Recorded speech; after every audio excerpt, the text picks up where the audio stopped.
We've all seen it. Starving peasant picks up a rock, throws it at the carriage. Suddenly, the monarchy falls. It's dramatic, it's emotional. Historically speaking, it's almost always wrong.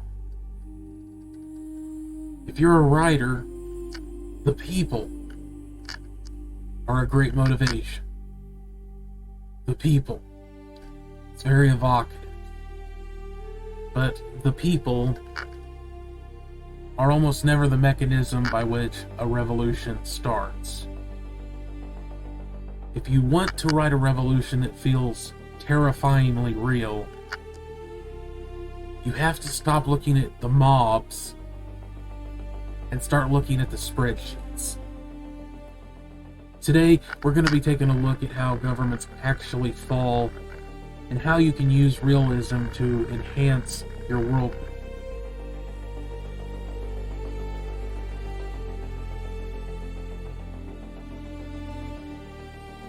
Many people, including many writers, think that revolutions start at the bottom and go up. But reality is that revolutions very rarely start from the bottom. Governments usually don't fall when people get hungry. They fall when the elite split. Think of your world's generals, the wealthy, the top bureaucrats. They are the pillars that are holding up the ceiling of the government. Revolution happens when those pillars decide they're better off without the guy in charge. Or girl. Just consider the French Revolution. A lot of people think it was over bread prices, but the truth is very complex. It was partially about bread prices, starving people, but really it was kind of a perfect storm of many different factors. A massive debt caused by the 7 Years' War, and then France's assisting America with the American Revolution, colonies. The king being very ineffectual, kind of a fool, weak-willed, becoming fat, eating extravagant meals in front of all the people, courtesans. Soldiers coming back from the American Revolution, bringing dangerous ideas. The system didn't break because of a riot. It broke because the elite lost their faith in the king. So, when you're writing, don't just follow a peasant hero. Follow a high-ranking defector. Write about a general who leaves the back gate to the palace unlocked. Or a rich merchant who is secretly bankrolling the rebels.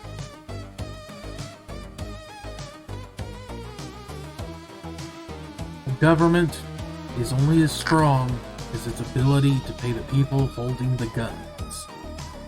Sad but true. Dictators don't fall because they're evil. History is full of evil men who died in their beds. Stalin had a cerebral hemorrhage, went on for a while. Story goes that it's possible his life could have been saved, but he had gotten rid of all the doctors who actually could have done something to save his life. I'm not sure if that part of the story is true, but it's a nice little ironic twist on the death of a dictator. But no, dictators don't fall because they're bad guys, or because they pissed off the wrong person, usually even. They fall because of payroll problems. When the currency crashes, the police stop getting paid, the soldiers stop getting paid, their loyalty vanishes. Imagine a scene. It's a group of soldiers. They're ordered to fire on a crowd of angry people. One of the soldiers looks out and sees his sister, or a friend. And in that moment, he realizes that his paycheck, which is quickly becoming worthless, isn't worth his soul. When you're writing a revolution, show the collapse through the eyes of other people. People who rely on the government for their paycheck. A border guard, beat cop. When these people stop showing up to their shifts because they have to go forage for food or work another job somewhere to make ends meet, the government is already a ghost.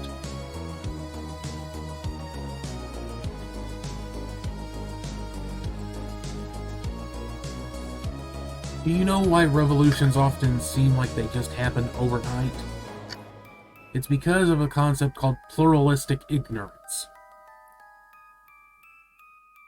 This is a psychological state where people think that nobody else thinks what they are thinking.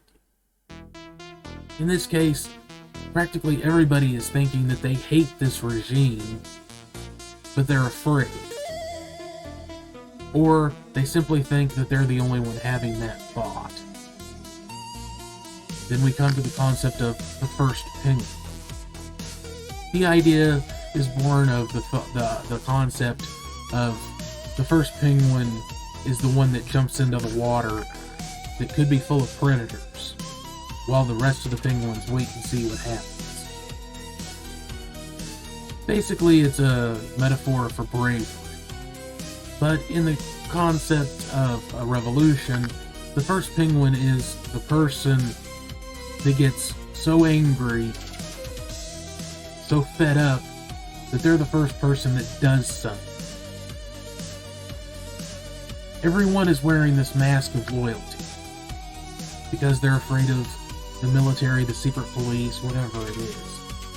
But once the illusion of support is broken, once that first penguin jumps into the water, the hidden majority realizes they aren't alone.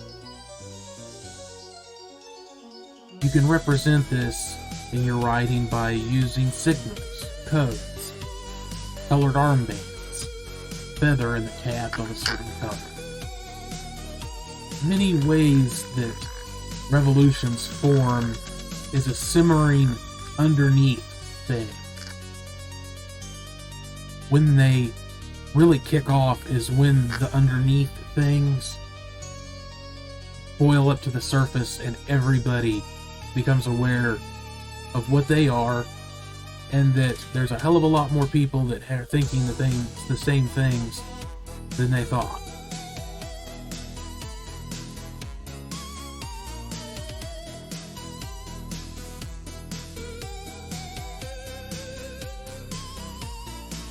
Did you know that winning the revolution is actually sometimes the easiest part? I think where a lot of revolutions in writing fall flat is that it ends with the revolution. The regime is toppled, the emperor is dead, celebration, fireworks, hooray! It doesn't show writers' movies. They don't show what happens next, which is usually where things really get bad. Because, as talked about in the previous segment, the revolution kicks off when the majority realizes that they're sick of what has been going on, that they are in fact the majority. So regimes can topple very quickly. But what comes next? They tend to follow a cycle. Revolutions often will start moderate, even soft, depending on the political climate that they're existing in, they may try to reason with the existing government. They try to improve what they don't like through political and diplomatic means. But when that fails, they start becoming more radical.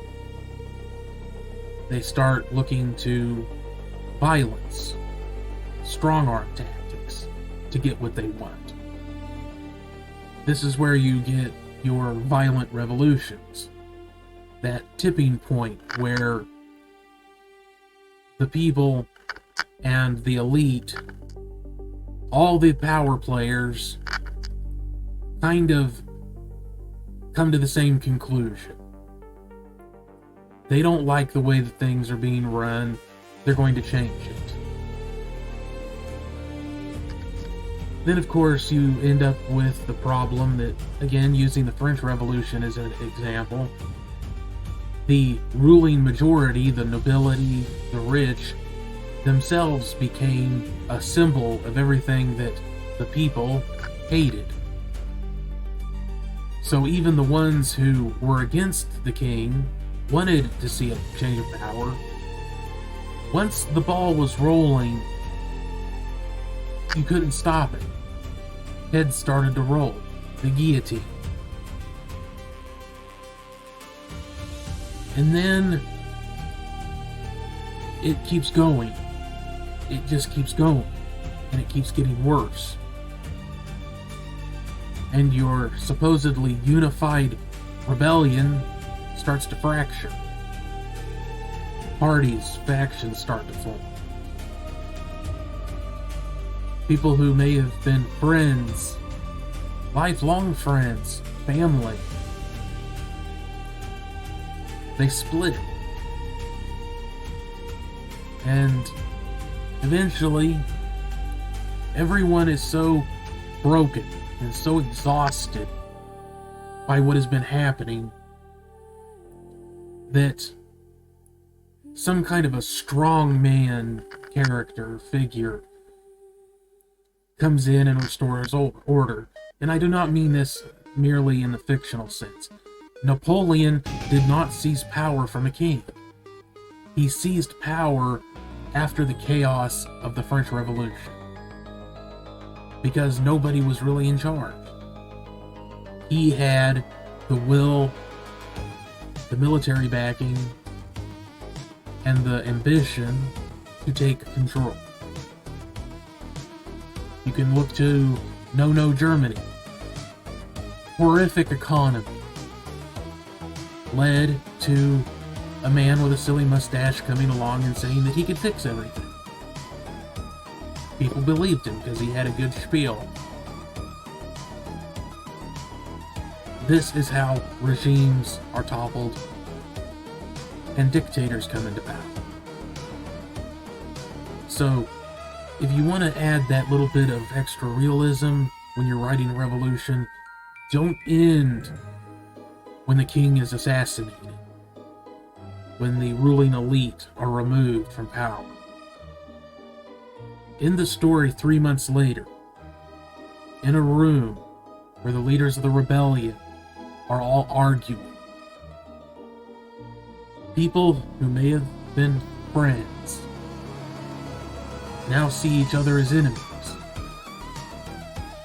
And they all have the same question.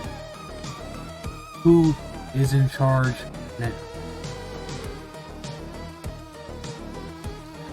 I want to wrap up with one thing that I think is very important. You are writing a story, not a textbook. Don't get bogged down in the minutiae of every little detail. It doesn't have to be about grain prices or all the little tiny bits of drama behind the scenes. You can include that if you feel it serves the story, increases the drama. That's why you want to use these realistic elements in your stories, to heighten the realism, to increase the stakes. Okay? When your reader sees and feels the mechanism of government stuttering, grinding, coming to a halt. They know the revolution is going to happen, and it feels earned. It feels real. Thank you very much for watching. Subscribe, like, share. Tell me some of your favorite stories that include revolutions in the comments. More resources in the description of the video. I'll see you on the next one. Later.